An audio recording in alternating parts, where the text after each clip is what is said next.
오늘 우리에게 주신 하나님의 말씀 출애굽기 21장 12절로 27절 말씀입니다. 생명의 샘과 8월 24일 화요일 말씀 폭행에 관한 법 함께 읽겠습니다. 사람을 쳐 죽인 자는 반드시 죽일 것이나 만일 사람이 고의적으로 한 것이 아니라 나 하나님이 사람을 그의 손에 넘긴 것이면 내가 그를 위하여 한 곳을 정하리니 그 사람이 그리로 도망할 것이며 사람이 그의 이웃을 고의로 죽였으면 너는 그를 내 제단에서라도 잡아내려 죽일지니라.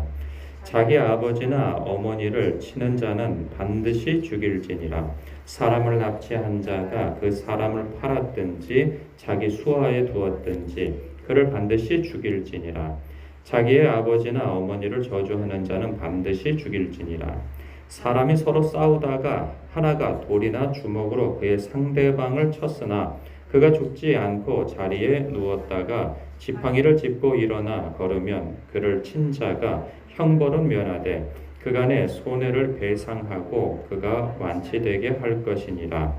사람이 매로 그 남종이나 여종을 쳐서 당장에 죽으면 반드시 형벌을 받으려니와 그가 하루나 이틀을 연명하면 형벌을 면하리니 그는 상전의 재산임이라. 사람이 서로 싸우다가 임신한 여인을 쳐서 낙태하게 하였으나 다른 해가 없으면 그 남편의 천고대로 반드시 벌금을 내되 재판장의 판결을 따라 낼 것이니라. 그러나 다른 해가 있으면 갚되 생명은 생명으로, 눈은 눈으로, 이는 이로, 손은 손으로, 발은 발로, 된 것은 된 것으로, 상하게 한 것은 상함으로, 때린 것은 때림으로 갚을지니라. 사람이 그 남종의 한 눈이나 여종의 한 눈을 쳐서 상하게 하면 그 눈에 대한 보상으로 그를 놓아줄 것이며 그 남종의 이나 여종의 이를 쳐서 빠뜨리면 그 이에 대한 보상으로 그를 놓아줄지니라.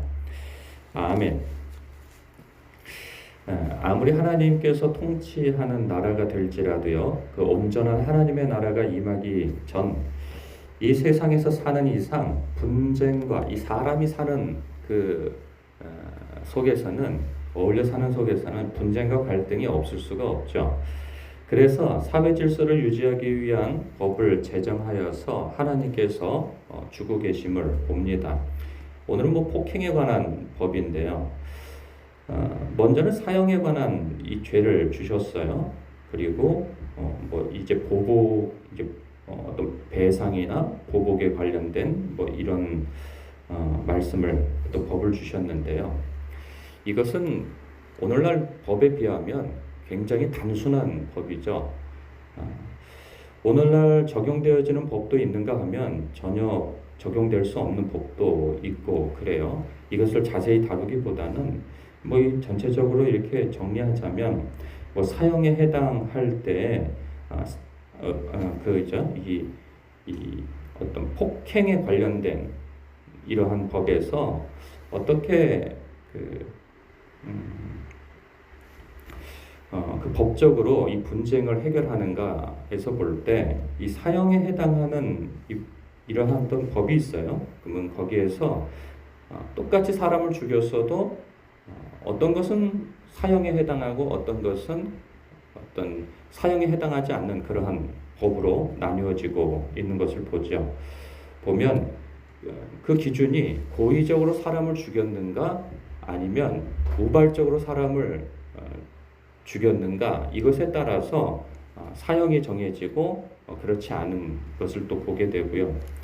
그리고 부모에 대해서 이렇게 부모를 폭행하고 저주하고 하는 것에 대해서 또 사형이 정해지죠.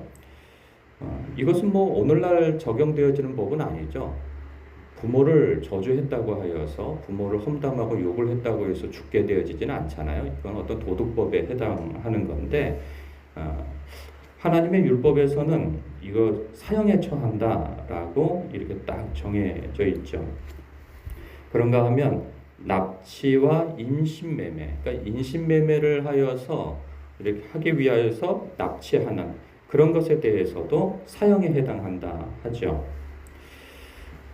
그런가 하면 이렇게 우발적으로 이 사람과 이게 서로 다투다가 이 주먹 다짐을 했는데 단번에 사람을 쳐서 죽이는 것에 대해서도 이것과 그리고 또 이 서로 싸우다가 이 사람이 쓰러졌는데 죽지 않고 뭐 이렇게 연명하다가 이렇게 죽는 경우 혹은 뭐 이렇게 생활하는 경우 이런 것을 보았을 때에도 사형에 해당하고 그렇지 않은 것 중벌 혹은 뭐 가벼운 벌 혹은 배상으로 해결하는 뭐 이러한 법들을 이렇게 정해 주셨어요.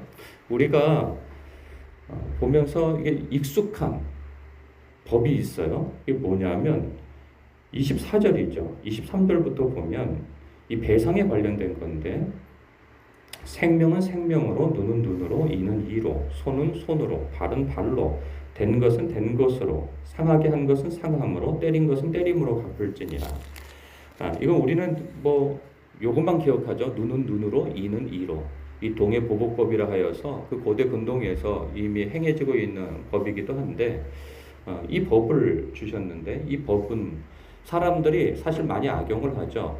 눈은 눈으로, 이는 이로. 그래서 원수를 갚아야 된다고 하는 당위성으로서 이 말씀을 붙잡곤 하는데, 이 법을 붙잡곤 하는데, 사실 그런 의미는 아니죠. 사람이 흥분을 하고 어떤 자기가 재산상의 혹은 신체상의 어떤 손해나 상해를 입었을 때 사람의 분노심은 그 정도로 갚게 되어지지가 않죠. 내가 이가 하나 부러졌다면 상대방의 팔다리를 하나 한두 개씩 절단을 해놔야 직성이 풀리고, 내가 팔다리를 못 쓰게 되어졌을 때에는 상대방의 목숨을 빼앗아야 직성이 풀리는 게 사람이죠. 그렇게 해서 내가 받은 것 이상으로 대갚아 주려고 하는 인간의 죄성과 폭력성을 억제하고 최소한 어떤 배상의 절차에 있었을 때 내가 받은 상해와 손해 이상을 이렇게 상대방에게 다하려거나 요구하려고 하지 말라 하는 선에서 지금 이 법을 주고 있는 것이죠. 그렇기 때문에 이 말씀은 그렇게 악용하여서 쓸만한 말씀은 아닌 것입니다. 저 이 말씀을 보면서 이런 생각을 해봤어요.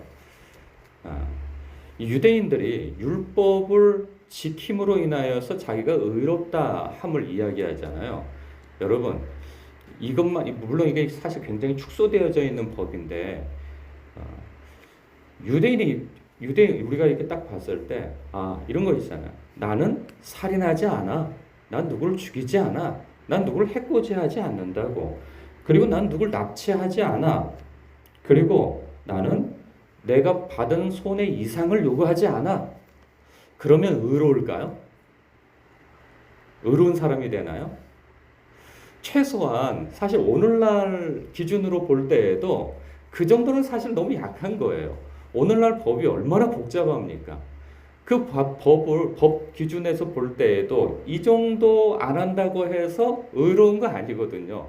이 복잡한 법과 비교했을 때에도 상당히 간단한 법들이에요. 단순한 법들인 거죠. 그래서 이 법을 내가 지킨 것으로 내가 의롭다 얘기할 수 있는가? 그럴 수 없다는 거죠. 복잡한 법과 비교해서도. 그런데요, 여러분, 이 복잡한 법과 비교해서도 더 큰 법이 또 뭐가 있습니까? 예수님의 법이 있어요. 예수님의 법을 보면 오늘 본문에 언급하고 있는 이 법을 예수님께서는 산상수훈에서 이렇게 언급하고 계세요. 그래서 이 5장을 보면요. 마태복음 5장을 보면 예수님께서 이런 말씀을 하세요. 21절에 옛사람에게 말한 바 살인하지 말라 누구든지 살인하면 심판을 받게 되리라 하였다는 것을 너희가 들었으나, 지금 오늘 이 말씀인 거죠. 살인하지 말라는 의미에서 이 법을 주셨잖아요. 너희들은 이 율법을 너희들이 듣지 않았느냐? 그런데 나는 너희에게 이렇게 이른다. 형제에게 노하는 자마다 심판을 받게 되고 형제를 대하여 나가라 하는 자, 그러니까 바보라 하는 자, 멍청이라고 하는 자 공에 잡혀가게 되고 미련한 놈이라 하는 자는 지옥불에 들어가게 되리라. 여러분, 이 기준이 얼마나 높습니까? 이 기준하고 비교할 때만 보더라도 오늘날 이 복잡한 법을 다 지킨다 할지라도 그것 가지고도 의롭다 얘기할 수 없는 것이죠. 그런가 하면 이런 말씀도 있어요.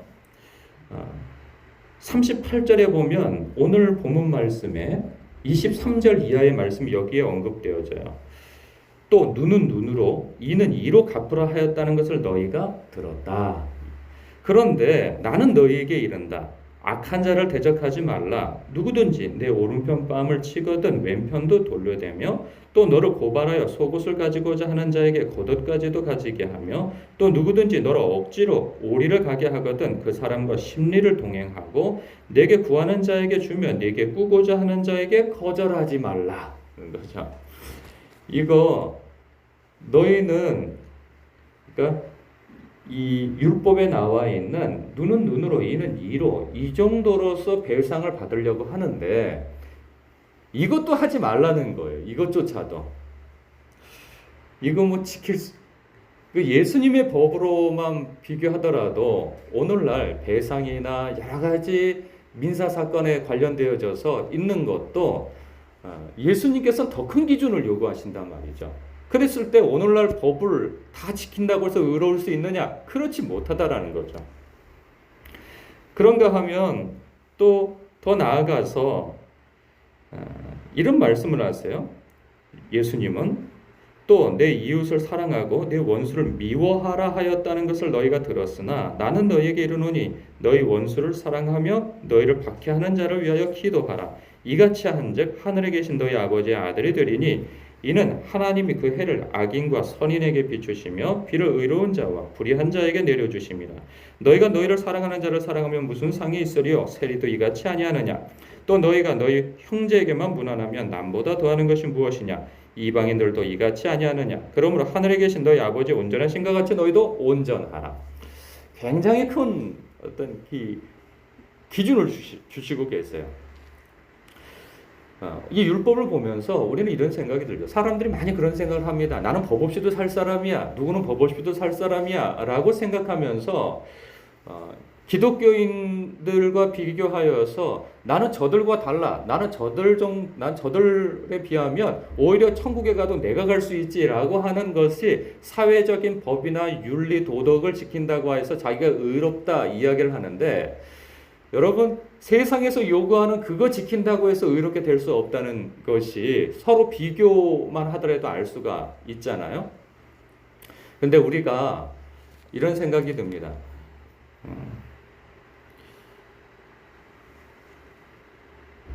우리가 예수님께서 말씀하신 것을 이 높은 기준을 그렇다고 해서 이거 다 지킬 수 있나요? 다 지키기 어려워요.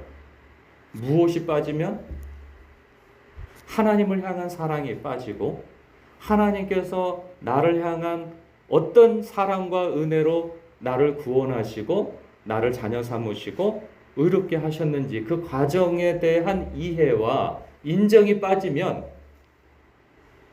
그래서 내가 자격 없는 자로서 하나님의 호의를 얻은 자라고 하는 그러한 의식이 빠지면 그 은혜 의식이 빠지면 예수님께서 말씀하신 이것은 너무나도 고차원적인 법인지라 우리도 따를 수 없다는 거죠. 그런데 그 은혜 의식이 있는 사람은 이 법을 예수님의 법도 따를 수 있다는 거죠.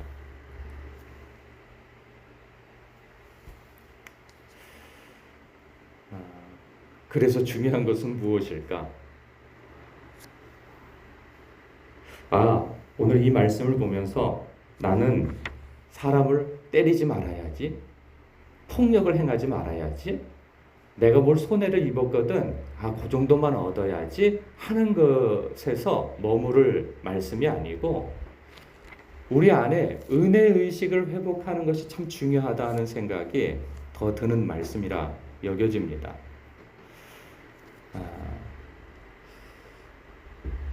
이 복잡한 세상 속에서 살아갈 때 우리는 최소한의 법을 지키고 그리고 법에서 요구하는 그 정도의 어떤 요구 속에서 배상을 받고 그래야 우리는 평화로운 삶을 살 수 있다고 생각하죠. 그러나 우리는 하나님의 백성으로서 이 세상에서 이미 하나님의 나라를 살아가고 있는 하나님의 사람들이거든요. 우리는 하나님을 사랑하고 하나님을 사랑하는 것처럼 그 이웃을 사랑하면서 사는 것이 우리들의 최고한 법인데 이 법을 지키면서 살아갈 수 있으려면 이 법을 다 안다고 지킬 수 있는 것이 아니라 결국은 하나님을 사랑하고 그 하나님을 사랑하기에 앞서서 하나님께서 나를 어떻게 사랑하셨는가 라고 하는 그 은혜 의식이 회복되어질 때 그렇게 살아갈 수 있다는 것입니다. 이것이 너무나도 본질적인 것이라 좀 거리감이 느껴질 수 있는 것인데 우리가 늘 노력하고 애써야 하는 것은 바로 나를 향한 하나님의 사랑을 더욱 느끼고 그리고 그 느끼고 인정되어지는 만큼 하나님을 더욱 사랑하고 하나님을 사랑하게 되어지면 하나님을 사랑하는 것처럼 이웃도 사랑하게 되어진다 하는 그 원리 속으로 우리는 늘 되돌아가려고 하는 그 마음이 있어야 되겠다는 생각입니다. 오늘도 이 말씀 안에서 하나님이 나를 얼마나 사랑하시고 오래 참으시고 인내하시고 그리고 자격 없는 나를 하나님의 백성 삼으시고 자녀 삼으셨는가에 대한 감격이 회복되어지고 그렇게 하여서 하나님 사랑하고 이웃 사랑하는 그러한 삶의 어떤 하나님 나라의 삶을 살아가는 저와 여러분 되시길 주님의 이름으로 축복합니다. 기도하겠습니다.